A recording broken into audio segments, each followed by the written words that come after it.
In hierdie video kyk ons na nog 'n voorbeeld waar ons die toekomstige waardeformule moet gebruik. Kom ons lees. Dit sê, Terrence maak 'n spaarrekening oop om vir sy aftrede te spaar. Die rentekoers is 9,5% per jaar wat maandeliks saamgestel is. Nou dit is baie belangrik dat dit maandeliks saamgestel is. Dit gaan beteken my betalings moet ook maandeliks gebeur en wanneer ek my uitwerk, dan gaan ek met 0,095 gedeel deur 12, want hierdie is my rentekoers per jaar en in 'n jaar het ek 12 maande, so ek kry elke keer net 'n 12de van die rente. Hy maak dadelik, volgende belangrike ding, hy maak dadelik 'n deposito van R500 en betaal daarna aan die einde van elke maand R500 in sy rekening. So ons weet daardie bedrag wat elke maand dieselfde gaan wees, is R500. En dan wil hulle weet, hoeveel is sy spaarrekening werd na 30 jaar? Nou, om te kyk wat gebeur na 30 jaar, jy sien, omdat die rentekoers maandeliks saamgestel is, moet ek maandelikse betalings maak wat hy doen, en dan moet ek ook uitwerk hoeveel maande is daar in 30 jaar. Nou, 30 maal 12, want elke jaar het 12 maande, gee vir my 360 maande. So, my tyd hier, nou ek kan nie regtig tot by 360 gaan nie, so kom ons maak maar daai zigzaggies om net vir ons 'n bietjie plek te hou, en sê maar, hier is tyd 360. Wat nou voorsiening maak vir al 360 van my maande? Nou normaalweg, sou hy nou beplan het, hier by tyd 0, dis altyd nou, en dan sou hy aan die einde van die maand en die einde van die maand en so voorts betaal, en dan sou hy 360 betalings gemaak het in 360 maande. Maar dit is nie wat hier gebeur nie. Hy maak dadelik 'n deposito van R500. So reg hier, nou, is nog in die begin van die maand, maak hy al sy eerste betaling. En daarna, so die einde van die eerste maand, maak hy sy tweede betaling, die einde van die tweede maand maak hy sy derde betaling. So, hoeveel betalings het hy gemaak na 360 maande? Wel, dit is een meer as die 360. Daardie sou 360 wees, en dan het ek nog daardie enetjie ekstra.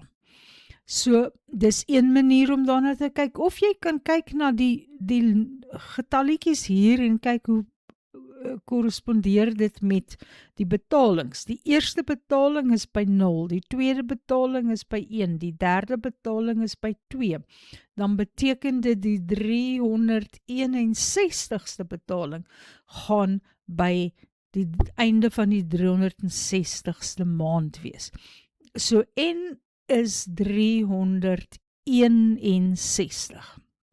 En dan, omdat hy 'n spaarrekening oopmaak, is 'n spaarrekening, gaan dit die toekomstige waardeformule, dit is net soveel makliker om te sê, the future value, oor daardie F wat daar is.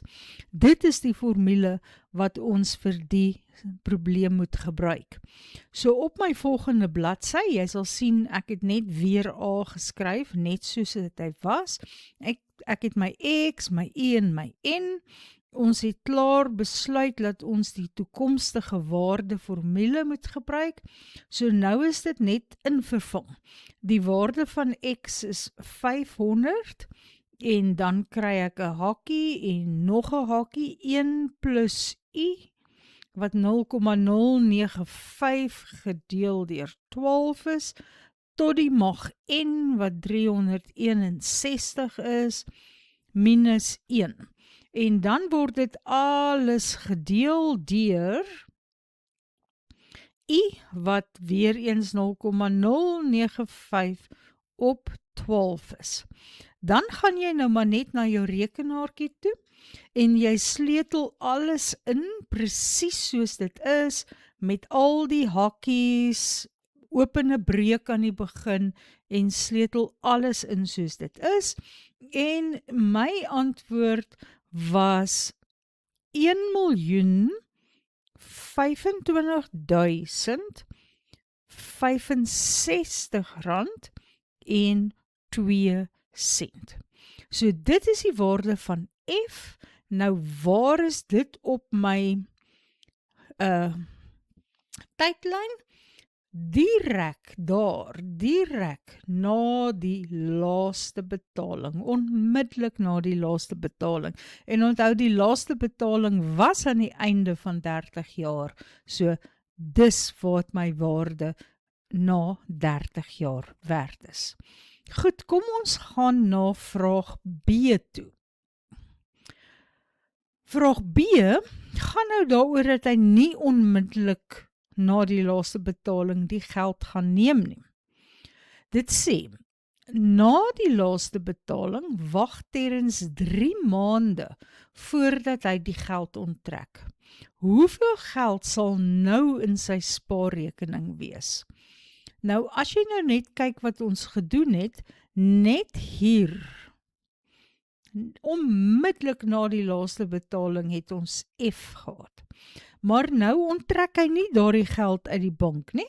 Hy wag nog 3 maande. So 1 maand, 2 maande, 3 maande. Daar onttrek hy eers die geld. Nou is hierdie nie meer gereelde, gelyke betalings nie. Hy het nou gestop met sy maandelike depositos.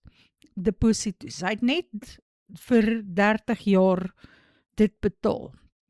So, nou word hierdie 'n graad 11 som, wat ons met ons saamgestelde renteformule moet uitwerk. Nou, wat gaan F, wel, A is die eindbedrag. Wat gaan die beginbedrag wees vir hierdie 3 maande? Natuurlik gaan dit F wees. Aan 1 plus I, en ons weet ons rentekoers was 0,095 op 12, en nou is die waarde van N hier 3, want ek wag net vir 1, 2, 3 maande. En nou kan jy maar net F invervang hier, en dan die berekening doen. Nou die heel beste is om nie hierdie afgeronde antwoord, sien jy, hier het ek die antwoord van die vorige vraag neergeskryf.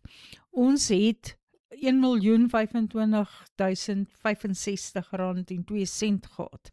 So die beste is om nie daardie te gebruik nie, maar daardie berekening wat jy voor die tyd het, sodat jy nie afrond wanneer hy nie die geld onttrek het nie. So die waarde van F gaan 500 wees, maal met 1 plus 0,095 op 12, en onthou vir F was dit 361 betalings minus 1, en al dit moet gedeel word deur 0,095 op 12. So dit is nou net F wat ek invervang het.